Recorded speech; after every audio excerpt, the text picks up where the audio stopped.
mess with it here. Where are the slingshots? We're live. Friday Night Flies. Coming to you live. It's live. Friday Night Flies.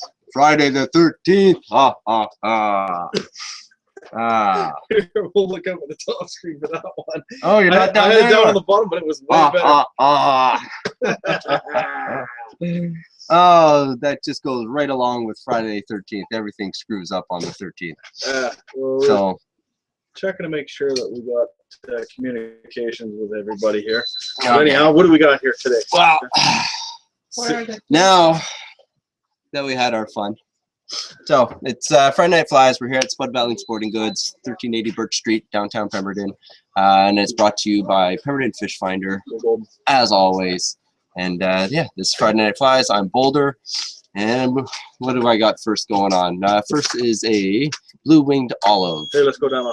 So yeah, take the cameras down there and we'll show you what we're tying up today. So yeah, we're trying to get some mergers because we've just revamped our website and we've now got all kinds of categories going on in there, which allows us tyers to see our depth in fly selection for you guys on Friday Night Flies. So Scotty Holmes and I both saw that we needed to do a few more merger patterns. So here's mine. So the blue-winged olives are a pretty popular pattern. They come in a whole variety of colors and shapes and whatnot. And this happens to be one of the ones that I'm doing tonight here.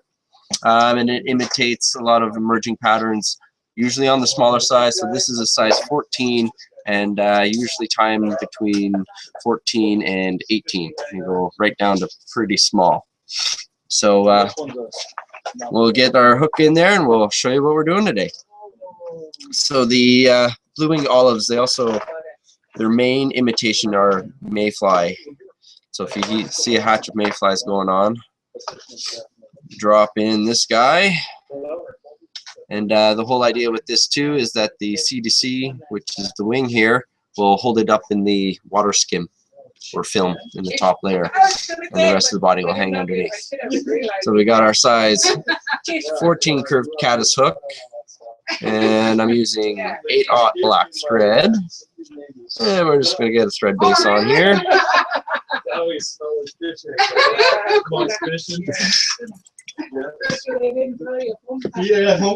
Gotta talk loud. Yeah, if there's a lot of background noise, we are in the shop and we are open for business, so come on by and get your chance to see us tying these live if you're in the area. So we got our black thread on there just around the hook bend. Here I got some Mallard flank, happens to be in yellow, and this is what we're going to be making tin material with. Remember, these are small bugs, so we don't need a lot of feather in there. So I got myself off a little clump.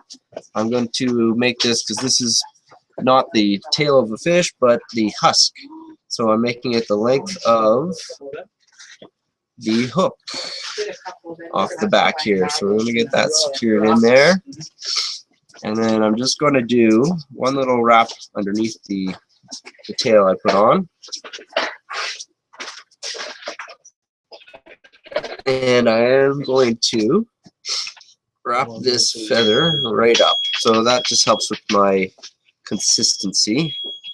And you got to excuse me, I am running a bit of a cold here. So there's probably lots of sniffles going on. Next is the wire ribbing. So I got small gold wire here. We'll get ourselves a section.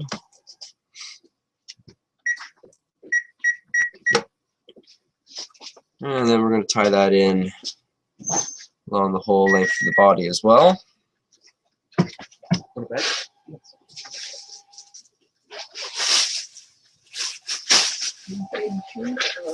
What's great about these flies is that they are pretty simple, so you can bang out a lot of them.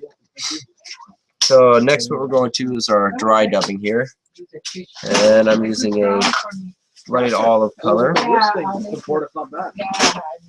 With these little dry flies, what I am going to do right before I get going is build up a little bit of a body shape to it in the front half of this fly using my thread.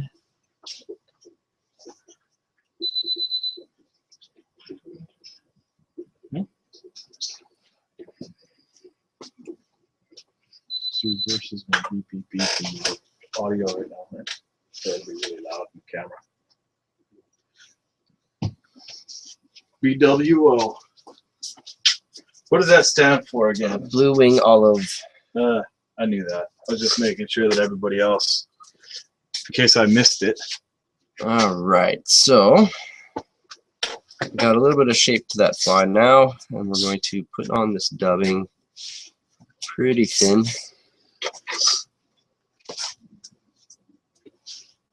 Nice small bead of it on your thread, and then we're going to work it up the body here.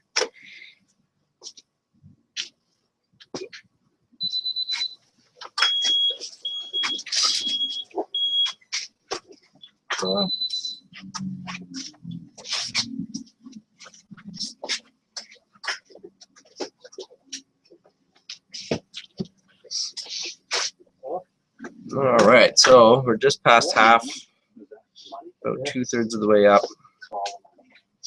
You can see how it didn't look like much of a difference in the thickness of the body that we built with the thread, but it does really get amplified when we get our dubbing on there. This off my finger here. It's an exciting time of year, Scotty.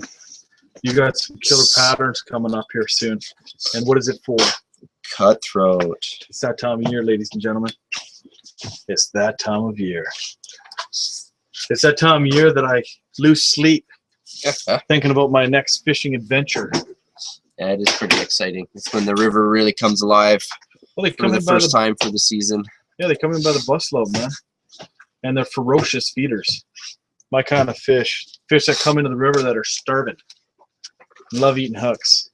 All right, so we got our wire rib up.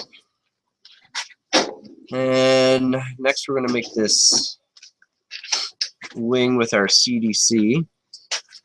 So I'm using blue on this one. And what we're going to do is we're going to pinch all these fibers off of the feather. And when I do so in my fingers as I work up, is I match up my tips a bit, as much as you can. Match them, pull it, matching those tips. And just strip it off the stalk of the feather.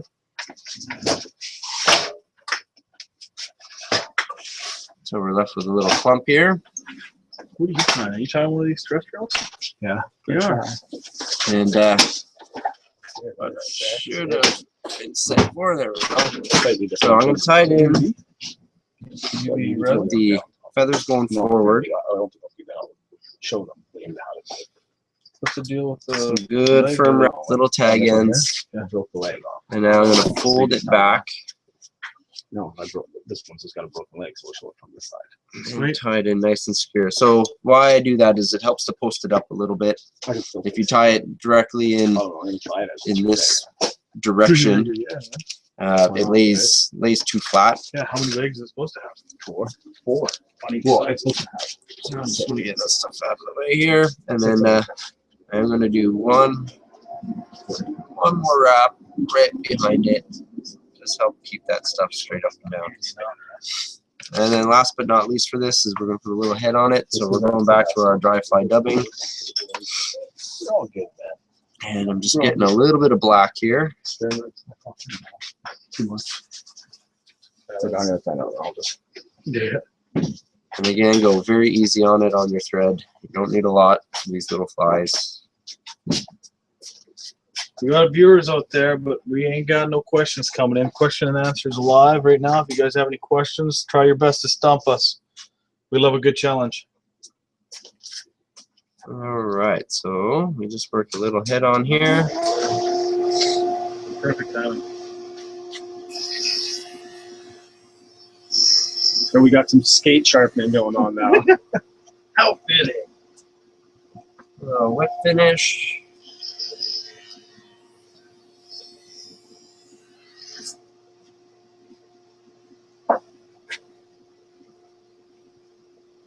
Are you guys hitting your skate sharpeners? Is that your guys' skate? And there you go. So that's a very nice, simple little Blue Wing olive pattern. Oh, it's all right. We'll sign out this, and then by the time we get our next one going, it'll be over. Okay, so what are we're gonna go off the top here. So yeah, Scotty? take me up, and we'll sign you out. All right, there it is. So once again, I'm Boulder. You're watching Friday Night Flies. Thanks for joining us this Friday the 13th. I'll be back with a couple more patterns tonight, so stay tuned. We'll be back in about 5 minutes by the time we get set up for our second one. Scotty Holmes is here, so he's coming up. He's been working hard on a hopper pattern. Terrestrial. So there, I'm throwing you in. You have to do it now. Yeah, yeah. So he's been working on a layered foam terrestrial hopper. So really exciting to see what he's come up with this week. So again, join us again in about 5 minutes. I'm Boulder, saying love the tug.